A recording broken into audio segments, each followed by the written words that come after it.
سورہ بقرہ آیت نمبر 236۔ آپ حضرات کے پاس پیج نمبر ہے 74۔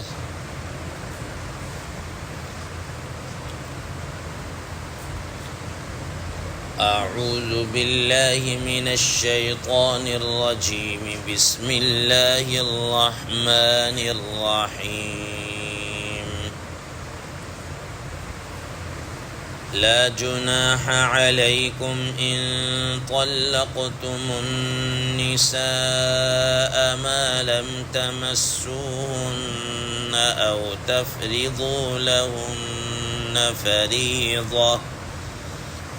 ومتعوهن على الموسع قدره وعلى المقتر قدره متاعا بالمعروف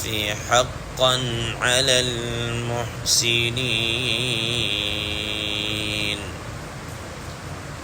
صدق اللہ العظیم۔ اللهم صل على محمد النبي الأمي وعلى آله وسلم تسليما كثيرا كثيرا۔ محترم سامعین کرام، اس آیت مبارکہ کا ترجمہ اللہ تبارک و تعالی ارشاد فرماتے ہیں، لا جناح علیکم ان طلقتم النساء ما لم تمسوهن، تمہارے اوپر کوئی گناہ نہیں ہے، کوئی حرج نہیں ہے اگر تم طلاق دے دو ایسی حالت میں عورتوں کو کہ ما لم تمسوهن، جس میں تم نے ان کو ہاتھ نہیں لگایا، ان کو نہیں چھوا، او تفرضوا لہن فریضہ، یا تم نے ان کے لیے کوئی حق مہر مقرر نہیں کیا، ومتعوہن، تو تم ان کو کوئی فائدہ پہنچا دو، کوئی ایک جوڑا وغیرہ دے دو، علی الموسع قدرہ وعلی المقتر قدرہ، تو وسعت والے پر اس کی حیثیت سے مطابق دینا ہے اور تنگ دست پر اس کی حیثیت کے موافق ہے، متاعا بالمعروف، اور یہ فائدہ پہنچانا، یہ جوڑا وغیرہ دینا، یہ قاعدہ عرف اور دستور کے مطابق ہو، حقا علی المحسنین، یہ لازم ہے نیک لوگوں پر، نیکی کرنے والوں کے اوپر۔ محترم سامعین کرام، ما قبل کی آیات میں اللہ تبارک و تعالی نے متوفی عنہا زوجہا، یعنی جس عورت کا خامند فوت ہو جائے اس کے عدت کے متعلق گفتگو کی، پھر اس کے ساتھ اس بات کو بیان کیا کہ دوران عدت نکاح کرنا حرام ہے، نہ صرف یہ کہ نکاح کرنا حرام ہے بلکہ نکاح کا وعدہ کرنا اور سر عام نکاح کی اس طرح کی گفتگو کرنا یہ بھی جائز نہیں ہے، یہ بھی ایک طرح سے حرام ہی ہے۔ ہاں البتہ اشارتاً کنایتاً اس بات کا نکاح کا تذکرہ کر دینا، نکاح کا پیغام دے دینا اشارہ باتوں ہی باتوں میں، تو اس کی گنجائش موجود ہے، اس کی گنجائش موجود ہے۔ محترم سامعین کرام، آج کی اس زیر دست آیت مبارکہ میں چونکہ ما قبل کی آیات کے اندر بھی طلاق اور اس سے متعلق احکامات اور بحث چلتی آ رہی ہے، آج کی اس زیر دست آیت مبارکہ میں اسی سے متعلق، اسی سے ریلیٹڈ ایک اور مسئلہ بیان کیا جا رہا ہے۔ آپ حضرات کے علم میں ہے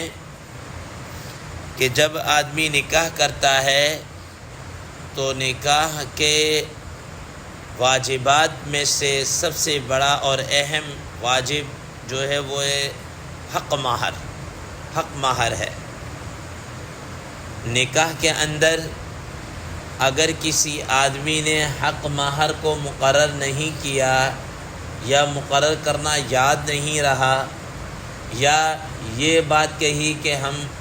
آگے چل کر اس کو ڈیسائیڈ کر لیں گے، طے کر لیں گے، تو نکاح ہو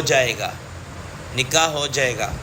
بغیر مہر کے بھی اگر نکاح کیا تو ہو جائے گا۔ لیکن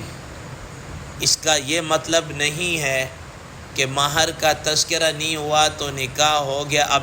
مہر دینا ہی نہیں ہے۔ مہر تو بہرحال اس کے ذمہ لازم ہے، مہر دینا ہوگا۔ یہاں پر صرف یہ بات اتنی ہے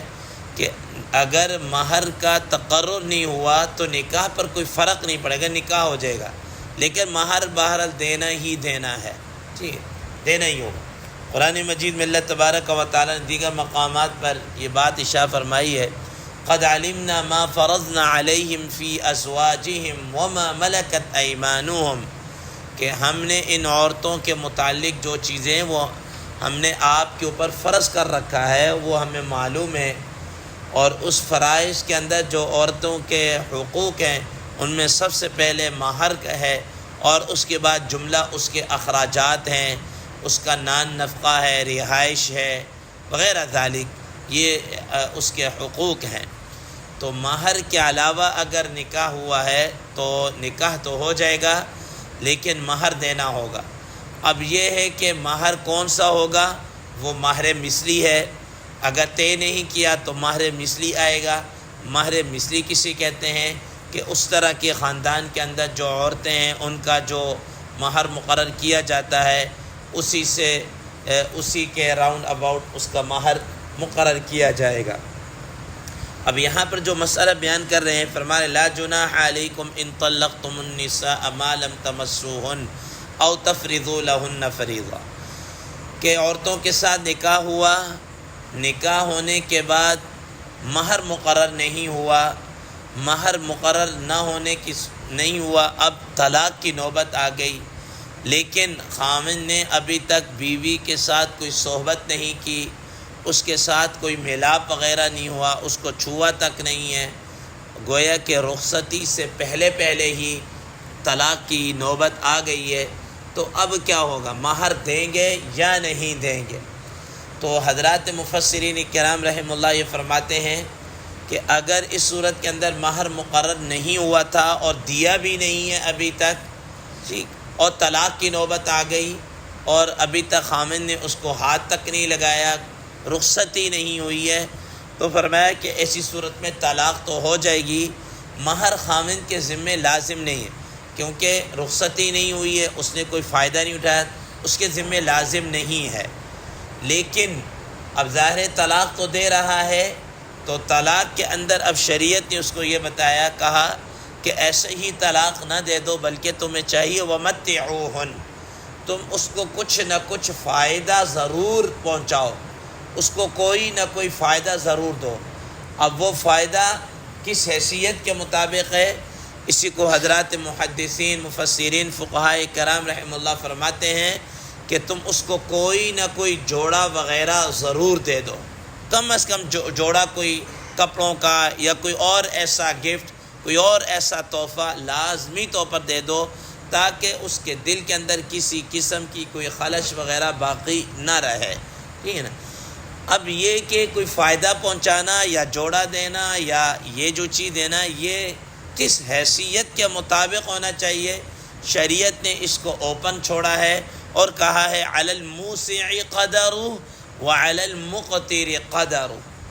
جس آدمی کے پاس وسعت ہے، گنجائش ہے، مالدار ہے، تو اس کو چاہیے کہ وہ اپنے مالداری کی حیثیت کے ساتھ وہ اس کو کوئی تحفہ وغیرہ، جوڑا وغیرہ اس طرح کا دے۔ دیکھیں مثال کے طور پر ایک آدمی صاحب حیثیت ہے، اب نئی بات بنی، ٹھیک ہے، وہ ایک الگ بات ہے، دنیا کا نظام ہے، نہیں آپس میں نباہ ہو سکا، کوئی ایسی بات ہو چکی ہے کہ رخصتی سے پہلے طلاق کی نوبت آ گئی ہے، تو اب ظاہر ہے اس کو چاہیے کہ ایسا لباس جو ہے کم از کم جس کے اندر ایک کیا کہتے ہیں شلوار قمیص ہو، دوپٹہ ہو یا بڑی ایک چادر ہو، جس کو آج کل کے عرف کے اندر ہم 3 پیس سوٹ کہہ دیتے ہیں۔ اب یہ 3 پیس سوٹ آپ کے ساتھ کہ ایک نارمل بھی ہوتا ہے اور ایک بعض کسی برانڈ جو ہوتے ہیں ان کا بھی ہوتا ہے۔ تو جو آدمی مالدار ہے اس کو چاہیے کسی برانڈ کا جناب سوٹ 3 پیس اس کو دے دے، اس کو 3 پیس کیا ہے سوٹ وہ کسی برانڈ کا دے، اپنی وسعت اور حیثیت کے مطابق اس کو اچھا سا کیا ہے سوٹ دے۔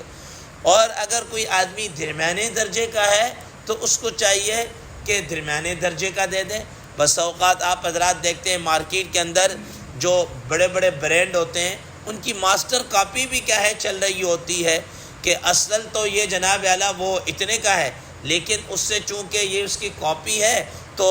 اصل سوٹ تو ویسے مثلا 10,000 کا 15,000 کے، لیکن اس کی کاپی ہونے کی وجہ سے یہ 4-5 ہزار روپے کا ہے، لیکن ہے ذرا اچھا کپڑا ہے تو وہ درمیانہ ہے، تو اس حساب سے کیا ہے دے دے، وہ اس حساب سے دے دے۔